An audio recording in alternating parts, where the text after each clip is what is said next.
In October 2019, I got my real ID with a veteran designation from the Department of Motor Vehicles.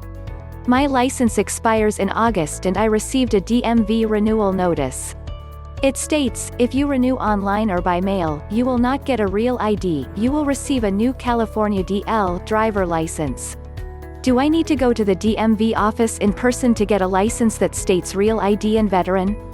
Mike Nicholas, Fullerton. Those accomplishments, serving our country and getting that designation, and enduring a DMV office and providing the paperwork demanded by the federal government, live on as they should.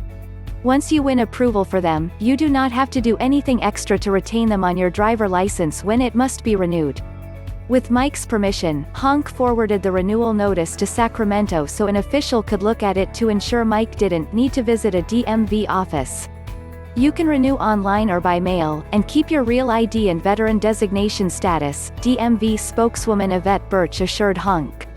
By the way, Honk hereby volunteers to edit the renewal notice. It should say you cannot fulfill the application process for the real ID except in person, but add you can retain that status while renewing online or through the mail.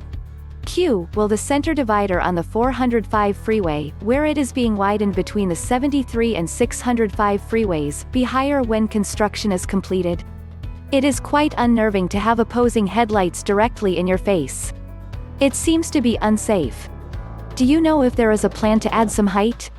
Why are the dividers on freeways ever below the height of the oncoming headlights? Paul Real, Garden Grove A. That 16-mile stretch, which is undergoing a $1.9 billion upgrade that includes more lanes, is in general going to sport dividers at the same height, 3 feet. Of course, although the Orange County Transportation Authority is heavily involved in the project, Caltrans requirements will be in play, which, in addition to safety, likely consider costs and aesthetics. Engineers use a number of criteria to determine the appropriate height for barriers, one of those being opposing headlights, Megan Abba, an Okta spokeswoman, told Honk in an email. The median barriers are made of concrete and are reinforced with steel. Other types of barrier may be used throughout the project where needed, she said. For example, wider and or taller barriers may be used near signs, lights and bridges to protect drivers and those structures.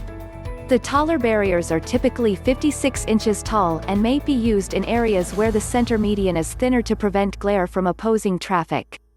Honk. In fact, the barge-like drone ship that SpaceX deployed in the Atlantic Ocean to pick up a booster on Saturday, May 30th, from its manned spaceship is called, of course, I Still Love You.